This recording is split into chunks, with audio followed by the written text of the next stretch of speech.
प्यारे बच्चों, इस लेक्चर में हम जो स्टडी करेंगे वो है हमारा कि मेडिकल इलेक्ट्रॉनिक्स बेसिकली होती क्या है और मेडिकल डिवाइसेस हमारे कितने टाइप के होते हैं।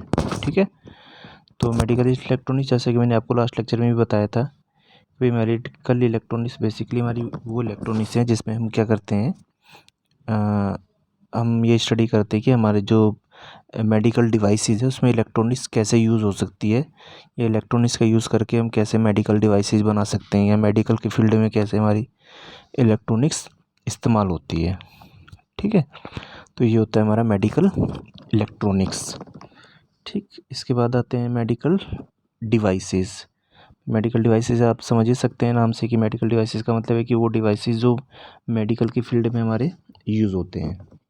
ठीक है, मेडिकल डिवाइसेस के बेसिकली आप ध्यान से देखें तो मेनली हमारे 3 काम होते हैं, एक डायग्नोज, ट्रीटमेंट और प्रिवेंशन। तो ये मेडिकल डिवाइसेस की वर्किंग है, मतलब 3 तरह से काम कर सकते हैं। डायग्नोज कर सकते हैं, ट्रीटमेंट कर सकते हैं, मतलब पहले डायग्नोज करेंगे, फिर ट्रीटमेंट करेंगे, फिर प्रिवेंट करेंगे, उनको रोकेंगे। ठीक है ना, तो ये क्या होता है हमारे मेडिकल डिवाइसेस के 3 मतलब मेन फंक्शन है उसके।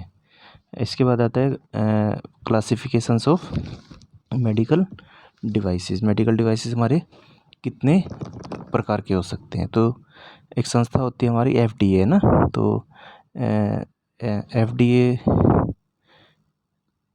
FDA के अनुसार हमारे जो मेडिकल डिवाइसेस हैं वो 3 प्रकार के हो सकते हैं। ठीक, फर्स्ट टाइप का क्लास 1 मेडिकल डिवाइसेस, फिर आते हैं क्लास 2 और फिर आते हैं आपके क्लास 3। ठीक, तो ये जो क्लास 1, क्लास 2 और क्लास 3 बेसिकली जो डिसाइड किया गया है, ये रिस्क के बेस पर डिसाइड किया जाता है। ठीक है, तो जो लो रिस्क वाले डिवाइस होते हैं उनको हम क्लास 1 में रखते हैं। जो रिस्क समझते हैं ना, मिस खतरा। ठीक है, तो जो लो रिस्क वाले हैं, जैसे ये लो रिस्क वाला है, ये आगे क्लास 1 में। जो मीडियम रिस्क वाले हैं वो आगे हमारे क्लास 2 में। और जो हाई रिस्क वाले इंस्ट्रूमेंट्स हैं, हाई रिस्क वाले आप समझते हैं, जैसे आपका वेंटिलेटर हो गया, या आपका ये हो गया, क्या बोलते हैं इसको, भाई एंटीसेप्टिक, आपके हार्ट वाल्व्स हो गए, या जैसे हार्ट में ब्लॉकेज हो जाते हैं उसके लिए हम जो डिवाइसेस यूज़ करते हैं, तो ये क्या हो गया हमारे हाई रिस्क डिवाइस हो गए ना।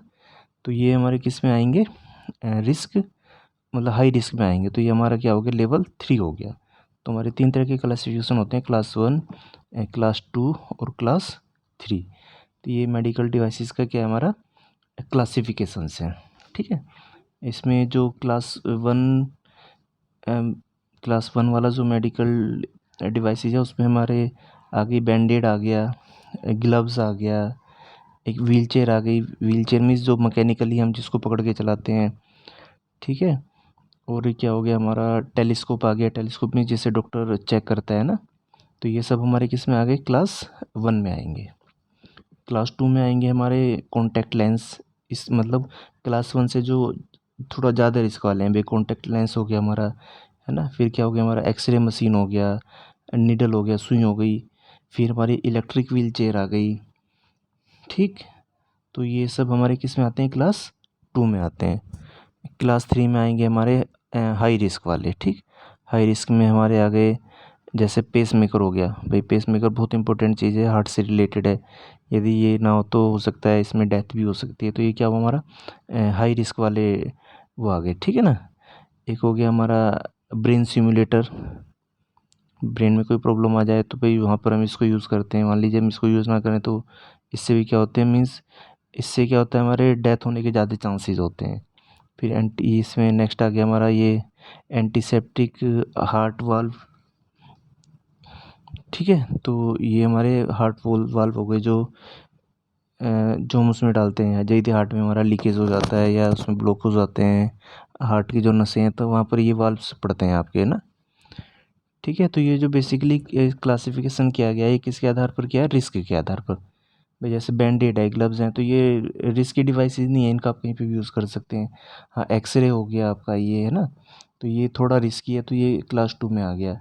जो ज़्यादा रिस्की हैं, पेस मेकर हो गया आपका, ब्रेन से रिलेटेड चीज़ें हो गई, ये आपकी किस में आते हैं, हाई रिस्क में आते हैं ना। अच्छा, इसमें ये भी है कि भाई क्लास 1 जो हमारे डिवाइस हैं, उनके लिए हमारे PMA की ज़रूरत नहीं है। PMA मीन्स ये PMA होता है आपका प्री मार्केट एक्सेप्टेंस। मतलब आपको क्या करना है, ऐसा नहीं कि पहले वहाँ से उसका एक्सेप्टेंस आपको लेना पड़ेगा, इसके बाद आप इन्हें मार्केट में लेके आएंगे। इसके लिए आपको कहीं से ज़्यादा परमिशन लेने की ज़रूरत नहीं है, ठीक है। जो क्लास सेकंड वाले वो आते हैं आपके, जो इसमें इसके लिए भी थोड़ा आपको मार्केट की ज़रूरत होती है, मतलब थोड़ा आपको वो लेना पड़ेगा, क्या बोलते हैं उसको, परमिशन लेनी पड़ेगी, ठीक है ना। जबकि क्लास 3 वाला है, क्लास 3 में आपको प्री मेडिकल अप्रूवल लेना ही पड़ेगा। PM ये होता है, PM मीन्स होता है प्री मेडिकल अप्रूवल, ठीक है। इसमें जो क्लास 1 है वो आपके जनरल रेगुलेटरी कंट्रोल में आते हैं। क्लास 2 आते हैं हमारे general regulatory control plus special, उसमें आते हैं। थर्ड वन है हमारा general regulatory control plus special plus pre market approval. इसमें आपको डिवाइस लेकर आएंगे तो आपको पहले क्या करना पड़ेगा, मार्केट से अप्रूवल लेना ही पड़ेगा। बिना अप्रूवल के क्लास 3 वाले जो डिवाइसेज हैं उन्हें आप मार्केट में नहीं ला सकते। और यदि आप बात करते हैं तो इसमें आपकी जो भी मेडिकल की जो भी मार्केट है उसमें 55% जो डिवाइसेज हैं वो क्लास 1 में आते हैं, 45% आते हैं हमारी क्लास 2 में, ठीक है। और जो 5% है वो आते हैं क्लास 3 में।